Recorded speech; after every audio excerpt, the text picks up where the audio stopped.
बिस्मिल्लाहिर्रहमानिर्रहीम। इय्याका नअबुदु व इय्याका नस्तईन। जनाब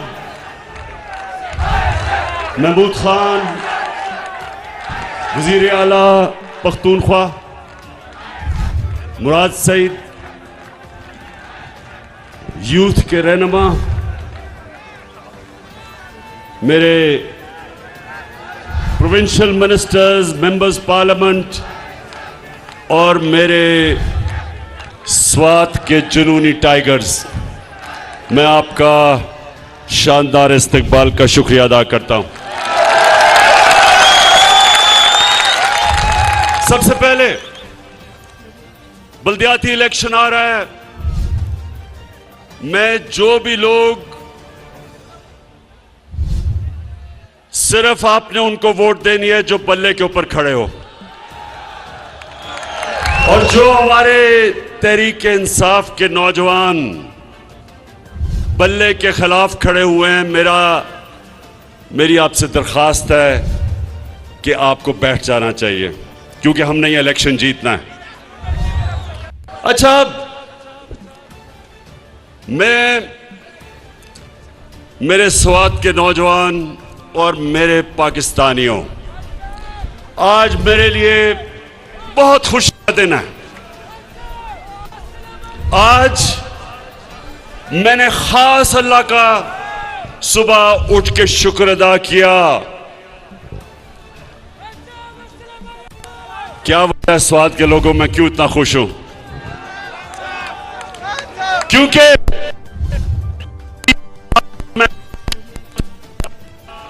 मैं और मेरी टीम, पाकिस्तान का फॉरेन ऑफिस, मेरा फॉरेन मिनिस्टर शाह महमूद कुरैशी,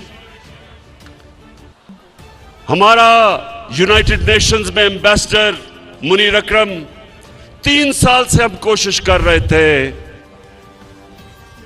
कि इस्लामोफोबिया के खिलाफ यूनाइटेड नेशंस में रेजोल्यूशन पास करें। अब नौजवानों, इस्लामोफोबिया क्या है, क्या चीज है ये मैं आपको समझाता हूं। 9/11 के बाद एक पूरी नफरत की लहर चली मुसलमानों के खिलाफ मगरिब में, और वो क्या थी? वो 2 वजह पे थी। एक कि उन्होंने दहशतगर्दी और इस्लाम को इकट्ठा कर दिया। दहशतगर्दी का कोई दीन नहीं होता, इस्लाम और दहशतगर्दी का कोई ताल्लुक नहीं, उसके बावजूद उन्होंने इकट्ठा कर दिया और मुसलमानों को ऐसे तासुर दिया कि इस्लाम की वजह से दहशतगर्दी है। एक ये, और दूसरा वो हमारे नबी सल्लल्लाहु अलैहि वसल्लम, उनकी शान में गुस्ताखी करते थे, और जो भी उसके खिलाफ मुजाहरा करे वो आजादी राय के नाम पे, फ्रीडम ऑफ स्पीच के नाम पे, वो और हमें बुरा भला कहते थे कि देखें ये बड़े तंग नजर हैं। 3 साल कोशिश की, OIC की मीटिंग में, इस्लामिक कॉन्फ्रेंस में, सबसे पहले 3 साल पहले मैंने अपने सारे मुसलमान मुल्कों को कहा कि हमें मिलके हर फोरम पे इसके खिलाफ बात करनी चाहिए। उसके बाद यूनाइटेड नेशंस की तकरीर, वहां जाके पहली दफा किसी पाकिस्तान के सरबराह ने इस्लामोफोबिया के खिलाफ बात की, और मुसलसल मैं कोशिश करता रहा। मेरे यहां नौजवान जब भी कोई नबी की शान में गुस्ताखी करते थे, सड़कों पे निकलाते थे, तोड़ फोड़ करते थे, लेकिन कोई फर्क नहीं पड़ता था। तो मैं इनको तब कहता था, नौजवानों, मैं ये केस लड़ूंगा और इंटरनेशनली मैं केस लड़ूंगा, और कल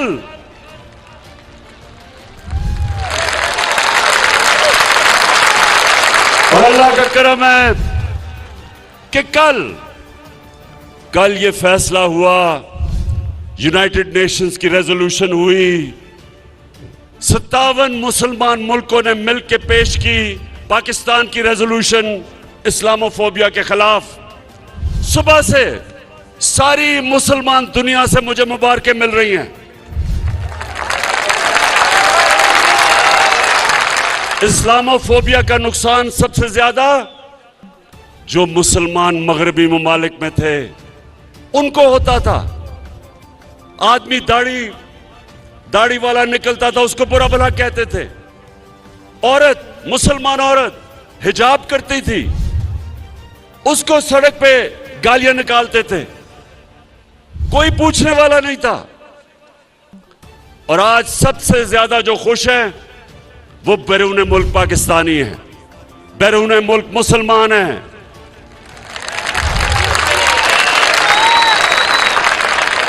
हिंदुस्तान में आज कल हिंदुस्तान में कर्नाटका की अदालत ने फैसला किया कि मुसलमान लड़कियां हिजाब नहीं कर सकती। इसको इस्लामोफोबिया कहते हैं कि मुसलमान लड़कियों को हिजाब करने से अदालत ने मना कर दिया, क्योंकि वहां एक तासुब वाली, तंग नजर वाली आरएसएस की हुकूमत जो इस्लाम के खिलाफ है, मुसलमानों के दुश्मन है, अदालत ने यह फैसला कर दिया कि औरत अपने सर पे चादर नहीं ले सकती। यानी औरतें कपड़े उतार तो सकती हैं लेकिन कपड़े पहन नहीं ज्यादा सकती। यह है इस्लामोफोबिया। और शुक्र है अल्लाह का कि हमारी कोशिशों की वजह से यूनाइटेड नेशंस ने यह रेजोल्यूशन पास की। और अब मैं सवाल पूछता हूं, फजलुर रहमान, मैं तुम्हारे से सवाल पूछता हूं,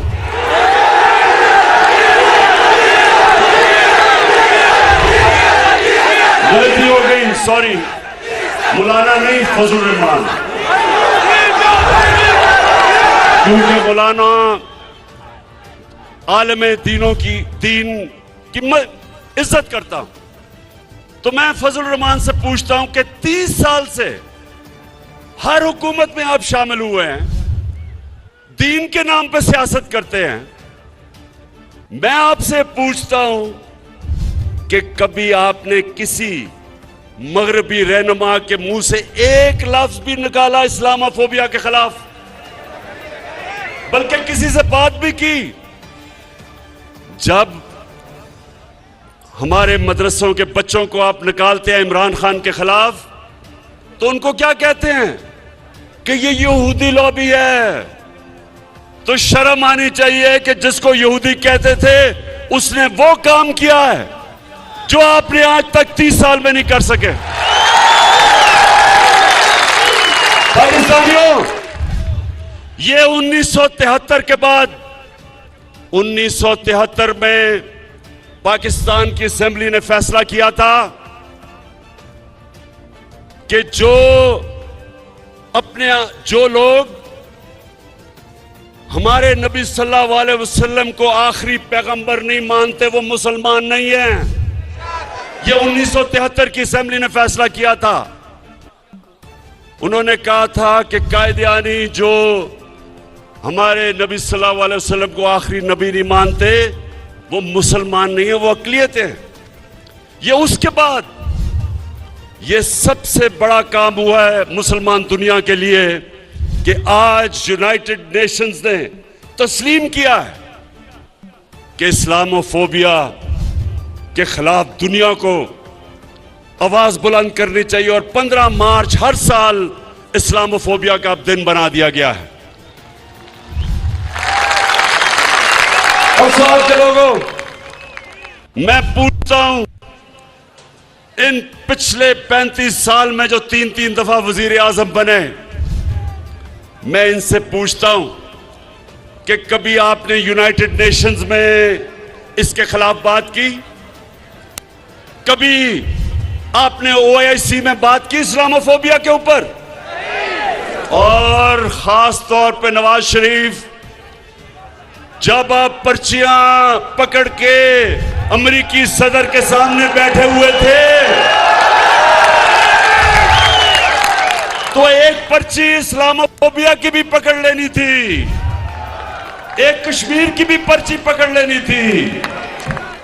लेकिन जो गुलाम लोग होते हैं वो उनके कोई अकीदा नहीं होता, बिलीफ सिस्टम नहीं होता, उनका सिर्फ इस तरह के लोगों का जिनका पैसा खुदा होता है, जो पैसे की पूजा करते हैं, उनकी कांपें टांगेंगी अमेरिकी सदर के सामने। इंसान को, स्वाद के लोगों, ला इलाहा इल्लल्लाह इंसान को आजाद करता है। जब आप ये फैसला करते हैं कि अल्लाह तेरे सिवा किसी के सामने नहीं झुकूंगा, आजाद हो जाता है इंसान। हमने, मेरे साथ जो चले थे 25 साल पहले, हमने अपनी तहरीक इंसाफ का नस्बुल ऐन रखा था, इय्याका नअबुदु व इय्याका नस्तईन, कि अल्लाह तेरी इबादत करते हैं और सिर्फ तेरे से मदद मांगते हैं। इसलिए इमरान खान अमेरिकी सदर हो या दुनिया का जो भी सदर हो, उसके सामने आंख में आंख डाल के बात करता है, झुकता नहीं है, पर्चा नहीं पकड़ता। क्योंकि अल्लाह के सिवा कोई खुदा नहीं है। नौजवानों, कोई खुदा नहीं है अल्लाह के सिवा। हमारे मुल्क में जब 2008 से लेके 2018 तक ये दो जमातों, पीपल्स पार्टी और नून लीग जब इक्तदार में थे, 400 ड्रोन हमले हुए पाकिस्तान पे, 400। हमारी औरतें बच्चे मरे, बेकसूर लोग मरे, हमारे लोगों के घर बर्बाद हो गए। अमेरिका की जंग में शिरकत करके स्वात के लोगों ने कितनी कुर्बानी दी, कितने लोगों ने नकल मकानी की, घर उजड़ गए लोगों के। तो क्या ये जो दो मुल्क के सरबराह थे, कभी इन्होंने अमेरिका को ये कहा कि एक तरफ हम तुम्हारी जंग में शिरकत कर रहे हैं, दूसरी तरफ हमारे ऊपर ही बमबारी कर रहे हैं? ये कभी दुनिया की तारीख में कभी किसी मुल्क पे ये गुजरी है? नहीं गुजरी। ये क्यों नहीं बोले? स्वात के नौजवानों, आप बाशऊर लोग हैं, सुने क्यों नहीं बोले? अगर इमरान खान के भी अरबों रुपए मुल्क से बाहर ऑफशोर अकाउंट्स में पड़े होते, मैंने यहां से चोरी करके मैं भी बड़े बड़े महल्लात लंदन के अंदर मेरे होते, बच्चे मेरे महलों में रह रहे होते, बड़ी बड़ी गाड़ियां मैं चला रहा होता चोरी के पैसे से, तो मैं भी उनके सदर के सामने पर्चियां लेके बैठा होता। क्योंकि जब स्वात के नौजवानों, जब वो चाहें, आज जिस तरह रूसियों के साथ, जितने भी रूसियों के बड़े बड़े उनके बिजनेसमैन के बाहर पैसे पड़े हैं, मगरिब के अकाउंट्स में, बैंकों में, उनके जायदाद सब जब्त हो रही हैं, तो इनको भी पता है कि जिधर इनके पैसे पड़े हैं, इनके महल्लात हैं, जब चाहे वो इनको जब्त कर सकते हैं। इनके पैसे ने इनको गुलाम बनाया है, इनके चोरी के पैसे ने इनको झुका दिया उनके सामने, और इन्होंने इस कौम को, जो एक अजीम कौम है, इन्होंने हमें भी अपनी हरकतों से हमें दुनिया में जलील किया है। ये सुन लें कि एक कौम, 100 गीदड़ों की कौम जिसका सरदार शेर हो, वो जीत जाएगी। 100 शेरों की कौम जिसका सरदार नवाज शरीफ की तरह गीदड़ हो। हमारी एक अजीम कौम है, ऊपर करप्ट जब लोग बैठे एक तो पैसा चोरी करके बाहर ले गए, कौम को मकरूज कर दिया। 10 सालों में इनके 4 गुना ज्यादा कर्जा पड़ा पाकिस्तान का, मुल्क को मकरूज कर दिया। बाहर 20-20, 25-25 निजी दौरे किए जब कौम को मकरूज कर रहे थे। और मेरे पाकिस्तानियों, यही नहीं सिर्फ इन्होंने किया, इन्होंने मुल्क के मफादात को अपनी जात के लिए कुर्बान किया। तो मैं आज स्वात के लोगों आपके सामने ये कहना आया हूं कि आप सब इस मुल्क की बका के लिए, अपने बच्चों के मुस्तकबिल के लिए, नौजवानों अपने मुस्तकबिल के लिए ये समझ जाएं कि ये जो करप्ट टोला, ये जो 3 चूहे इकट्ठे हो गए हैं शिकार करने के लिए, मैं आज आप सबके सामने कह रहा हूं कि इंशाअल्लाह मैं आप इनका शिकार करके दिखाऊंगा। क्योंकि ये कर क्या रहे हैं? इस्लामाबाद में सिंध हाउस है, सिंध हाउस में नोटों की बोरियां लेके बैठे हुए हैं लोगों के जमीर खरीदने के लिए, हॉर्स ट्रेडिंग करने के लिए, जो ये नवाज शरीफ ने एक दफा छांगा मांगा में शुरू की थी रवायत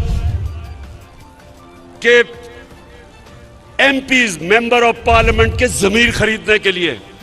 ये आज सिंध की अवाम का पैसा बोरियों में आया है सिंध हाउस, उधर से सिंध से गार्ड लेके आए हैं उसको बचाने के लिए कि कोई अंदर ना आ जाए। और क्या कोशिश हो रही है? सारी दुनिया के सामने बेशर्मी से कि हमारे एमएनएस को खरीदने आए हैं, और खरीदने इसलिए आए हैं कि इनको सब डर लगा हुआ है कि इनके करप्शन के केसेस तैयार हैं, और अगर इमरान खान थोड़ी देर और रह गया तो इन सब ने जेलों में।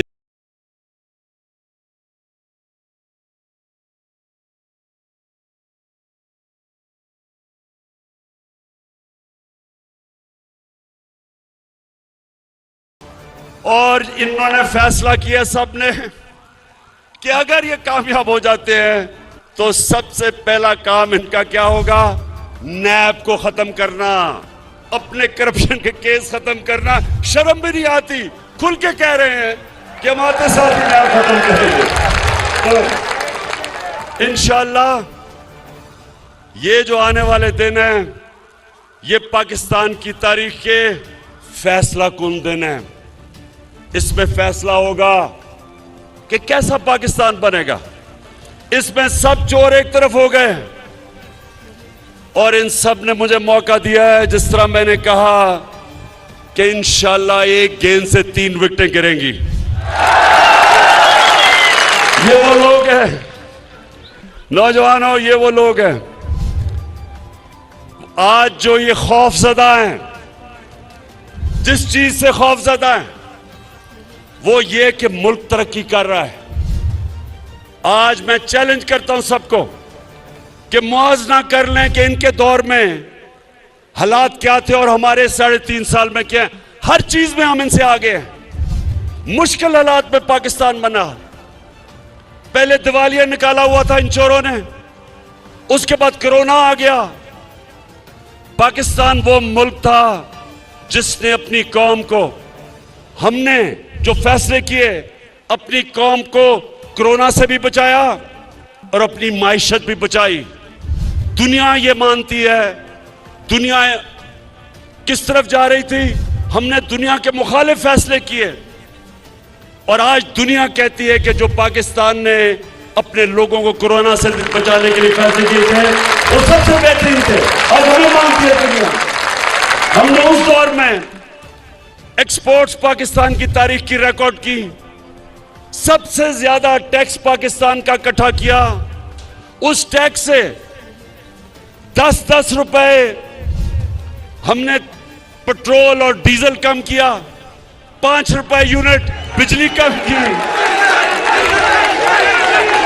हमारी टेक्सटाइल की रिकॉर्ड एक्सपोर्ट्स, इस मुल्क के अंदर कभी इतना ज्यादा ज़राअत के अंदर पैसा नहीं आया। गंदम की रिकॉर्ड, मकई रिकॉर्ड, चावल की रिकॉर्ड फसल।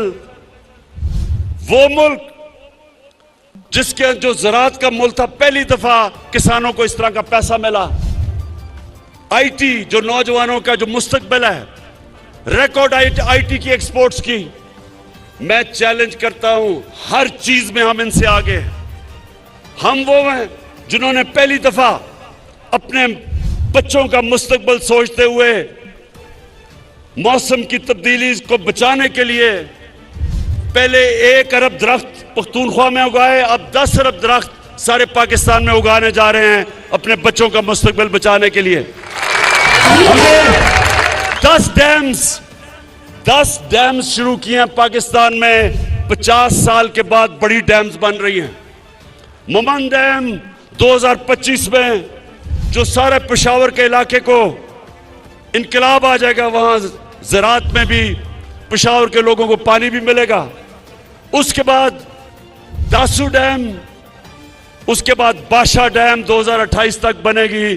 जो पाकिस्तान का जो पानी है, जो रिजर्वोयर है, वो दुगना हो जाएगा। इससे और जमीन काश्त में आएगी, इससे और ज्यादा इंशाल्लाह अनाज इस मुल्क में होगा, इससे इंशाल्लाह और खुशहाली आएगी। तो आखिर में स्वाद के लोगों, जरा मुझे अब आपने हाथ उठा के बताना है कि क्या, अभी नहीं, हाथ नीचे करो, अभी मैं बताऊंगा। क्या आप तैयार हैं कि एक गेंद से मैं 3 विकेटें गिराऊं? और ये जो लोग हैं,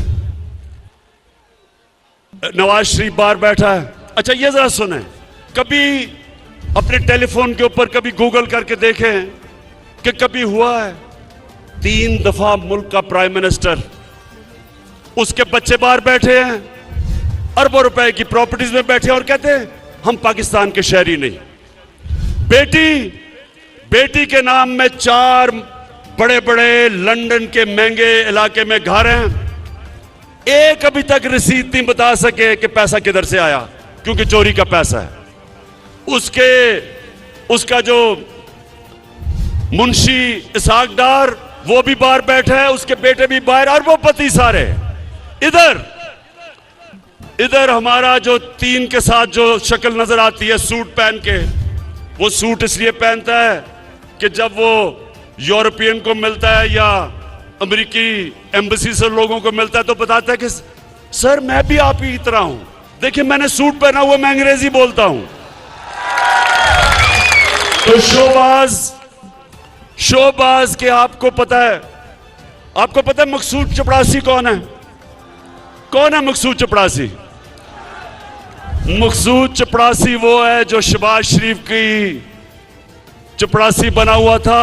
एक दिन उसको पता चला उसके बैंक में 375 करोड़ रुपया आ गया है और बाकी जो नौकरों के नाम पे 1600 करोड़ रुपया आया। तो जब से अदालत में पूछ रहे हैं कि जी पैसा किधर से आया, तो कभी शहबाज शरीफ की कमर में दर्द हो जाती है, कभी उसका वकील भाग जाता है, डेट्स पे डेट ले रहा है। इसको भी डर लगा हुआ है, कि अगर ये इमरान खान रह गया तो ये अगले 2-3 महीने में ये भी जेल में जाएगा। तो ये सारे मुजरिम और मुल्जिम इकट्ठे होके अब कोशिश कर रहे हैं पैसे लगा के कि किसी तरह लोगों को खरीदे। तो मैं इलेक्शन कमीशन से भी वैसे आज पूछता हूं कि ये जो आपके सामने हॉर्स ट्रेडिंग हो रही है, क्या ये आइन के अंदर इजाजत है?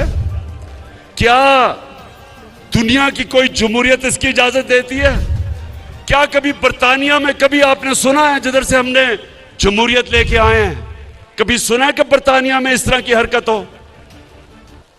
तो इससे क्या साबित होता है?